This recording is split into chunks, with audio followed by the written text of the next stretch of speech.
Bismillahirrahmanirrahim. Assalamualaikum warahmatullahi wabarakatuh.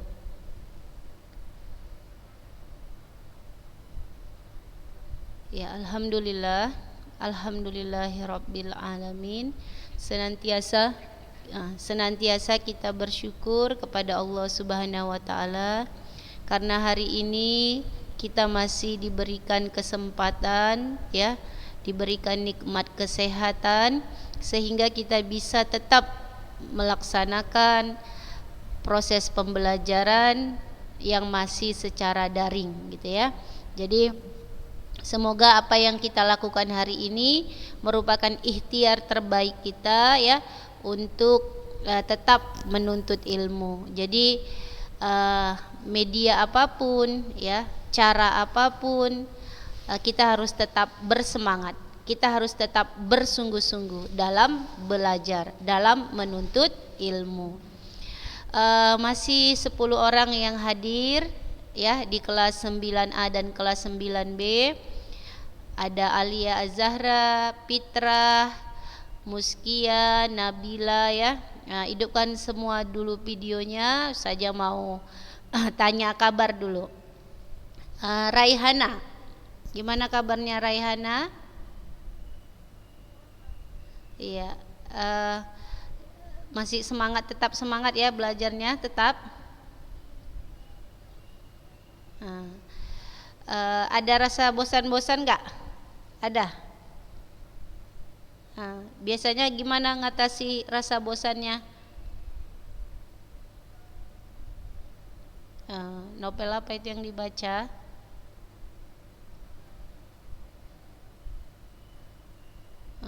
Iya. Oke. Raihana biasanya menghabiskan waktu berapa untuk mengerjakan tugas-tugas? Maksudnya udah longgar itu di jam berapa? Misalnya siap zuhur udah longgar atau gimana? Atau jam 10?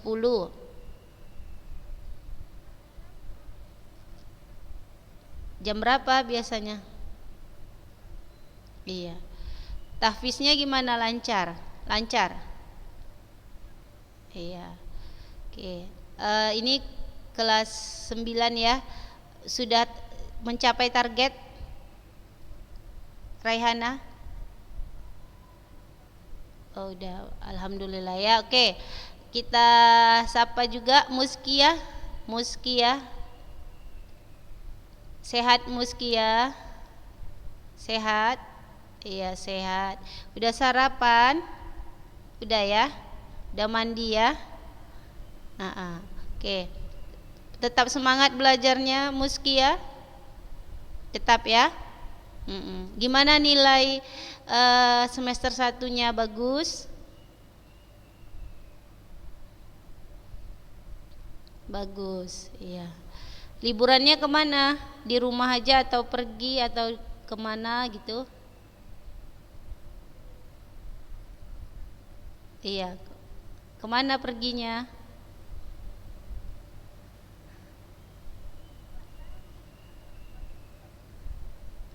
Wisata gitu? Iya, jalan-jalan. Oh iya. Tetap semangat ya belajarnya. Waktunya biasanya siap jam berapa sudah longgar, Muskia?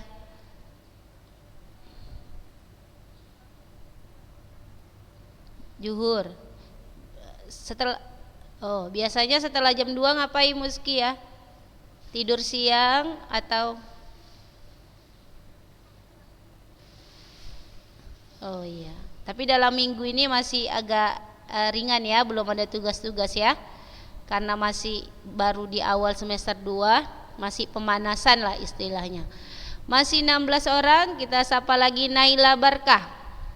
Naila Putri Barkah, yuk. Sehat Naila? Sehat ya. Gimana belajarnya di semester 1? Memuaskan? Rata-rata berapa nilainya?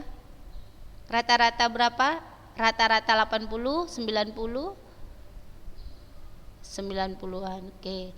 Berarti hasil yang didapatkan memuaskan ya.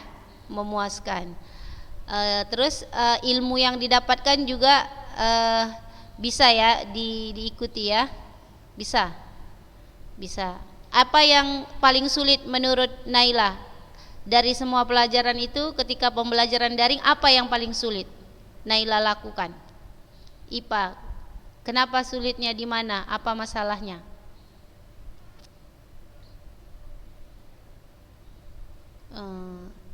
Ya kurangnya di mananya? Apakah karena dikurang membaca, apakah karena kurang memahami gitu? Di mananya merasa memahami bentuk soal, mengerjakan soal-soalnya susah gitu ya? Berarti harus lebih banyak membaca kali ya, membaca. Berarti kalau untuk matematika bisa. Kalau gitu untuk IPA usahanya harus 2 kali lebih dari matematika ya. Kalau matematika 1 jam, IPA harus 2 jam. Oke, sudah 17 orang. Juliatus dulu. Videonya Juliatus. Juliet, ya. Apa kabar Juli? Mana wajahnya? Nampak kan lah, ngapain sembunyi-sembunyi? Udah mandi? Udah. Jam berapa mandinya? Oh, subuh. Gimana belajarnya Juli? Senang? Enak belajar di rumah ya? Enak enggak? Enggak tahu. Gimana hasil semester 1-nya? Bagus? Bagus. Apa yang paling susah menurut Juli dalam pembelajaran daring ini? Pelajaran apa? IPA. Oh, IPA. Iya. Matematika? Matematika gampang ya? Kalau matematika susah bilang juga lah. Karena Ustazah yang nanya, dibilang pelajaran lain. Coba, matematika susah enggak? Susah. Jujur aja, enggak apa-apa. Susah. Di mana susahnya? Mengerjakan soal ya. Kalau melihat videonya itu berapa kali sering? Hanya menggugurkan kewajiban aja sekali aja dah. Yang penting nanti malam laporan telah mengikuti pembelajaran 1, 2, dan 3. Apa diulang-ulang? Gimana Juli? Iya. Jadi memang ketika kita melihat video pembelajaran itu, kita berusaha untuk mengerti dan memahami apa yang kita lihat dan apa yang kita dengar. Kalau hanya sekedar kita lihat misalnya setengah jam, setelah itu kita nggak tahu ini kemana ini arahnya, apa yang harus kita lakukan dengan melihat video itu. Kalau nggak tahu, ulang lagi.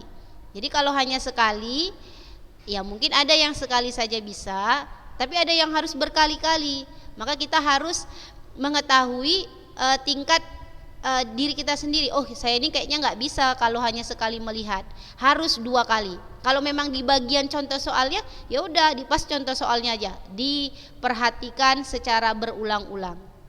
Jadi melihat video pembelajaran itu jangan hanya sekedar menggugurkan kewajiban untuk mengabsensi malam hari, tetapi bagaimana memahami dan mengerti apa maksud dari video tersebut. Itu intinya ya. Oke, kita mulai ya belajar ya. Nanti tetap ini Ustazah absen ya. Sebenarnya Ustazah mau absen di sini, cuma karena masih 19 orang ya sudahlah, nggak apa-apa ya, kita lanjutkan belajar. Oke, semester 2 di awal kita belajar tentang kesebangunan dan kekongruenan. Ada yang sudah dibuka bukunya, buku paket matematikanya?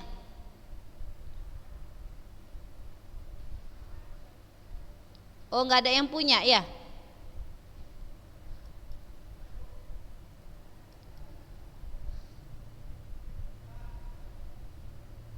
Oke, nampak ini nak, yang Ustazah tampilkan ini nampak? Nampak? Nggak ada yang oke, nampak. Jadi kalau udah nampak bisa kita lanjutkan ya. Kita mulai dengan lafaz basmalah. Bismillahirrahmanirrahim. Kita masuki materi pertama untuk semester 2, yaitu kekongruenan dan kesebangunan. Ada memang di buku itu yang dia mengatakan judulnya kekongruenan, ada juga kongruen, ya, jadi sama saja ya. Kalau saja bilang kekongruenan atau kongruen itu sama, kekongruenan dan kesebangunan. Apa yang ingin kita dapat ya setelah memahami pelajaran ini adalah memahami konsep kesebangunan, sifat dan unsur bangun datar, serta konsep hubungan antar sudut dan atau garis, serta menggunakannya dalam pemecahan masalah. Kalau yang suka menulis silahkan, tapi nanti materinya saja share juga ya di grup kelas 9A dan kelas 9B, jadi bisa ditulis atau dibaca-baca kembali. Indikator yang ingin kita capai ya, tanda-tanda yang harus kita miliki setelah kita mempelajari ini adalah kita dapat menyelesaikan masalah yang berkaitan dengan kesebangunan atau kekongruenan. Tapi sebelum Ustazah lanjut, Ustazah mau tanya, ada enggak yang tahu, yang sudah tahu tentang makna atau arti dari kekongruenan dan kesebangunan? Ayo, siapa? Boleh. Saya saja, menurut saya saja kongruen itu ini dan kesebangunan itu ini. Ayo, siapa? Tunjuk tangannya. Silahkan langsung. Saya saja gitu. Adinda Salsabila, Siti Nur Halimah, Nasya Saharani, Nur Salsabila, Nazwi. Nazwi mana Nazwi? Hidupkan videonya ya nak, yang belum menghidupkan. Aisyah, Nadia Ulia. Ayo, siapa? Nazwi dah tahu? Nazwi, apa menurut Nazwi kongruen? Apa menurut Nazwi kesebangunan?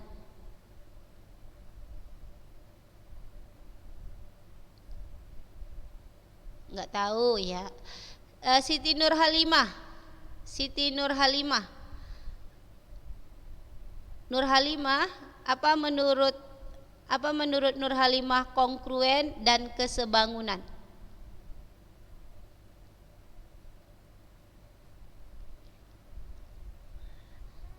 Enggak tahu ya. Satu lagi ya, kalau satu lagi jawab enggak tahu, baru kita lanjut. Atau tahu, ayo. Adinda Salsabila, tahu nak maksud dari kongruen dan maksud dari kesebangunan?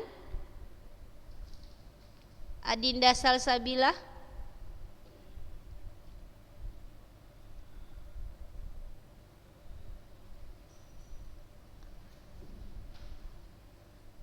Bisa Adinda?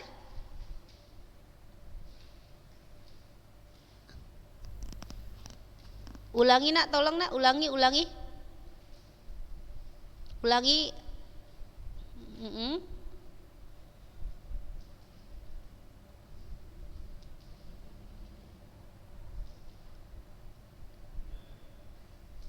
Keadaan dua bangun datar yang sama dan sebangun. Ya. Oke, sudah ada yang berusaha menjawab. Oke ya. Jadi Ustazah ingin menyampaikan dengan kata yang sederhana ya, yang bisa kita ingat. Jadi kalau kongruen atau kekongruenan itu sama dengan sama, artinya sama. Kongruen itu sama dengan sama, artinya sama. Jadi kalau misalnya gambar persegi panjang ya, dengan ukuran 5 cm panjangnya dan lebarnya 3 cm, di sebelahnya Ustazah gambar lagi persegi panjang dengan panjang 5 cm dan 3 cm, berarti bangun datar persegi panjang tersebut kongruen karena sama bentuknya, sama ukurannya. Kalau dia kembar, misalnya ada anak kembar atau siswa yang kembar, itu pasti ada perbedaannya, ya. Walaupun identik sama, tapi pasti ada perbedaannya. Ya, belum bisa dikatakan kekongruenan anak kembar. Tetapi kalau bentuk dan ukurannya sama, itu kongruen. Artinya duplikasinya, gitu ya. Kalau misalnya Nahdia Putri Nabila, itu ada dua orang yang sama, Nahdia Putri Nabila, itu berarti kekongruenan. Jadi kongruen itu apa tadi Ustazah bilang? Sama. Apa yang sama? Bentuk dan ukurannya. Itulah kalimat yang mudah kita pahami dari kekongruenan. Bentuk dan ukurannya sama, itu berarti kongruen.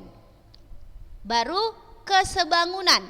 Kalau kesebangunan itu artinya bentuk sama, ukuran berbeda. Bentuknya sama, ukurannya berbeda. Bentuknya sama, ukurannya berbeda. Itulah kesebangunan. Coba satu orang, siapa yang bisa membuat atau menyatakan perbedaan dan persamaan, kongruen dan kesebangunan dengan bahasa sederhana yang tadi. Sama-sama apa berarti kongruen dan kesebangunan? Apa yang sama antara mereka berdua? Iya, bagus. Bentuknya sama, ya. Perbedaannya di mana letaknya? Iya, di ukurannya. Coba berikan satu contoh sesuatu dalam kehidupan sehari-hari yang menggambarkan kesebangunan. Contoh dalam kehidupan sehari-hari yang menggambarkan kesebangunan.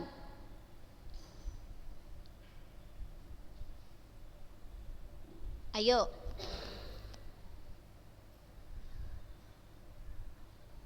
Satu orang, harus ada satu orang yang menyatakan. Kalau enggak usah lanjut. Ayo sama-sama kita pikirkan, kira-kira apa ya yang dalam sekitar kita yang menyatakan konsep kesebangunan. Kalau kekongruenan tadi kan udah saja sebutkan. Misalnya ada ember misalnya, ibu kita membeli ember dengan bentuk yang sama dan ukuran yang sama, itu kongruen. Ember, kan ember itu bisa dibeli dua, ya kan? Berarti kongruen. Atau kita beli jilbab yang kita beli itu dua buah dengan bentuk dan ukuran yang sama, itu kongruen. Ustazah nanya konsep kesebangunan. Ayo, siapa? Boleh sebutkan jam dinding kayak mana?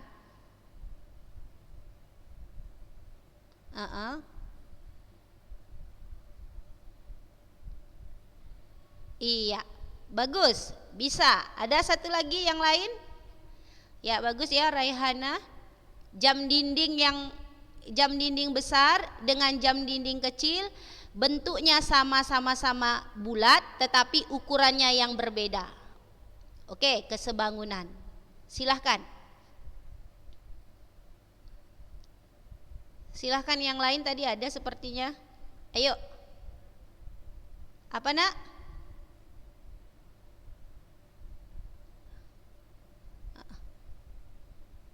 Apa itu tadi? Lemari, ya. Lemari. Bentuknya sama tapi ukurannya berbeda. Ya, boleh.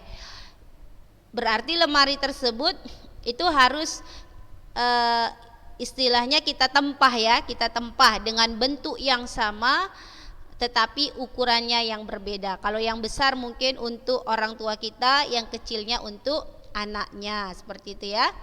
Ada lagi, satu lagi saja, tunggu.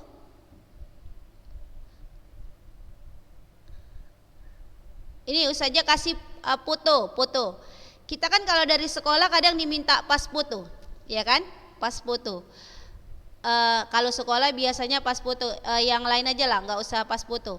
Foto ini kita misalnya, kita mau cek misalnya kesehatan, kita harus kasih dulu misalnya foto diri kita, ya. Jadi kalau aslinya itu misalnya lista, aslinya kan lista. Lalu lista itu dipoto, sama-sama lista, tetapi ukurannya kan sudah berbeda, ya kan? Yang lista asli misalnya 150 cm, tetapi yang dipoto mungkin hanya sekitar 50 cm. Jadi foto itulah yang dikirim misalnya ke rumah sakit untuk sebagai gambaran mau inilah orang yang akan diperiksa misalnya. Kan kita sekarang nggak bisa suka-suka hati langsung kan, jadi dikirim dulu data-datanya. Jadi seperti itu juga konsep kesebangunan, sama-sama lista tetapi berbeda ukurannya. Oke, ada lagi yang lain, satu lagi.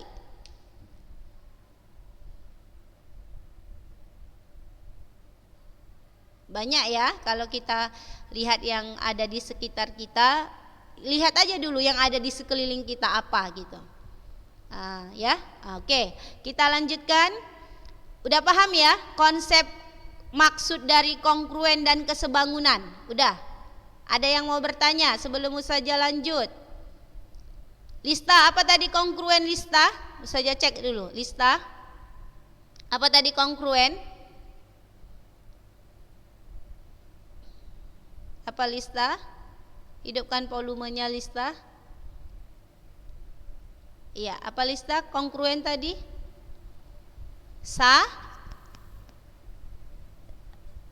Apa lista?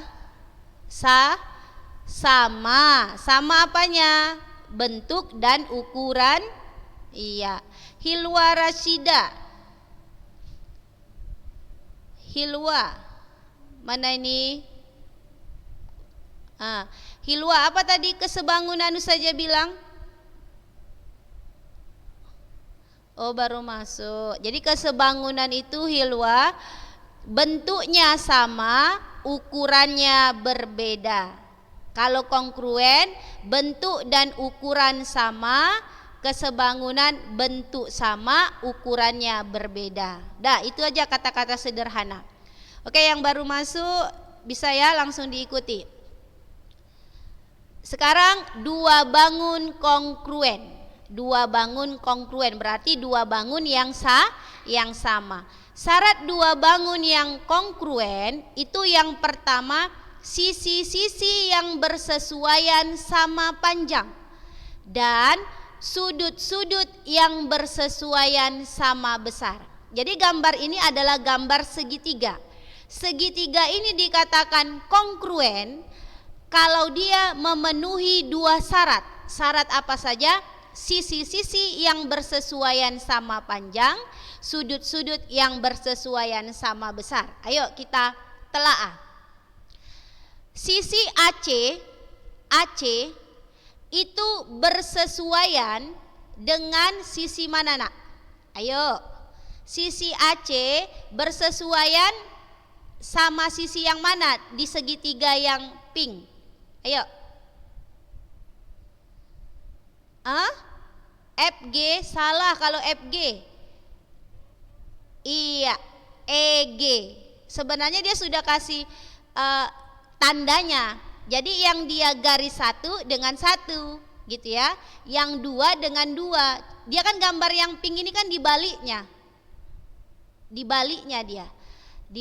Dibalik, tapi dia sudah ngasih tanda. Kalau gitu sisi BC bersesuaian dengan yang mana nak?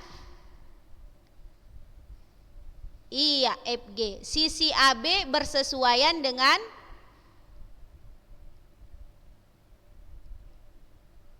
AB.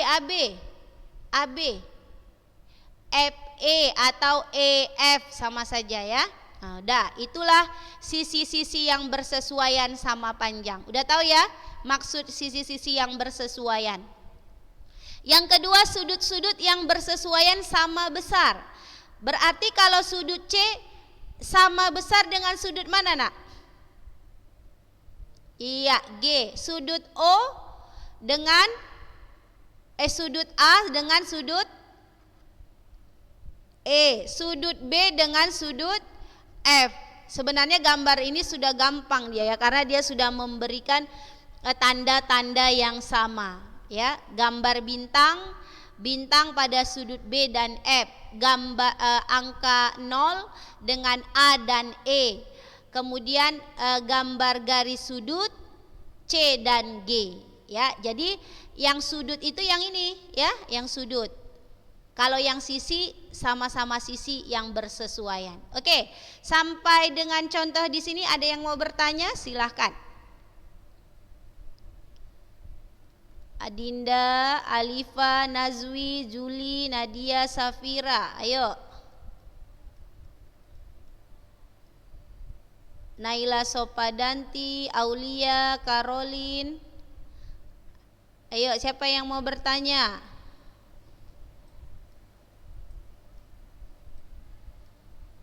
Oke, kalau nggak ada yang mau bertanya, Ustazah yang tanya. Akila, Siti Akila, Ustazah tanya ya. Sisi BC bersesuaian sama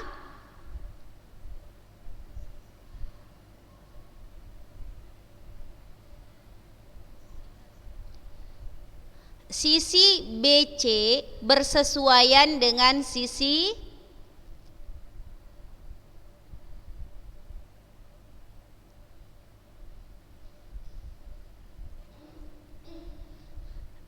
kalau saja masih bertanya berarti masih salah. BC, sisi BC bersesuaian dengan sisi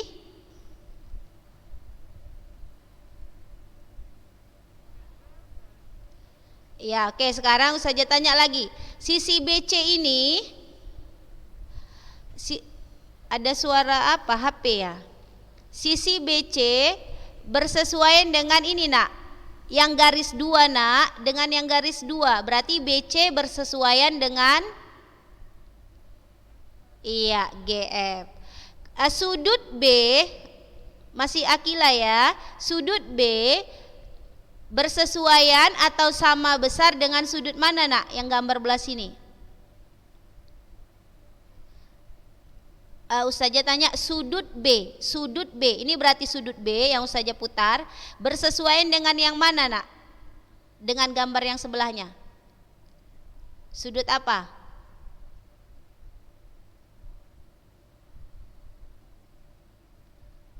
Satu aja dia yang bersesuaian. Maksudnya yang sudut B sama dengan sudut F. F ya, F.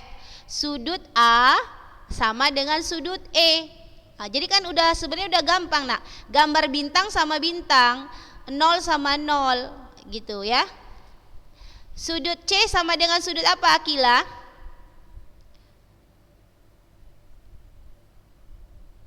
Iya, oke. Satu lagi ya untuk Akila. Sisi AB bersesuaian sama sisi apa?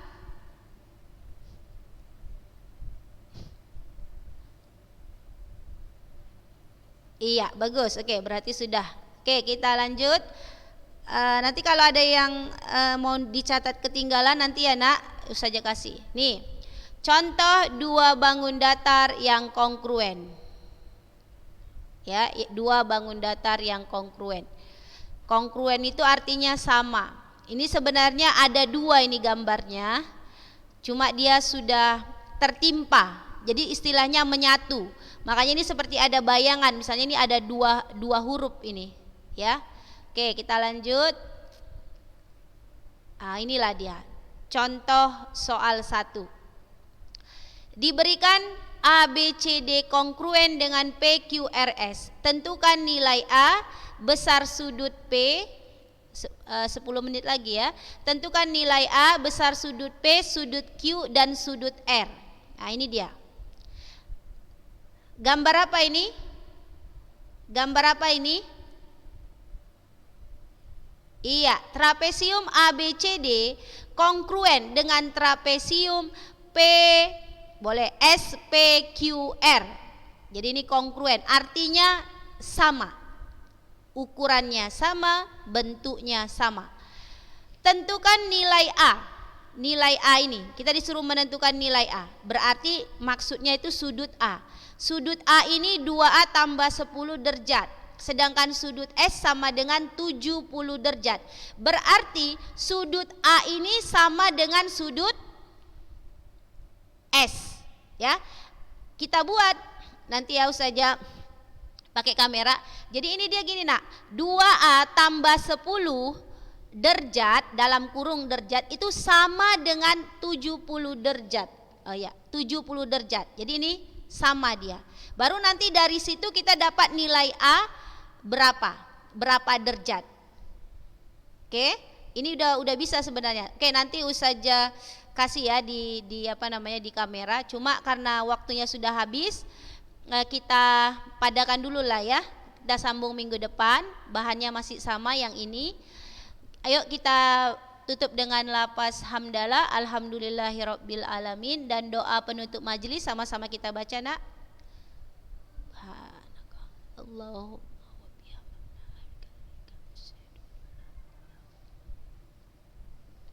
Iya. Ya, tetap semangat belajar ya untuk les kedua dan ketiga.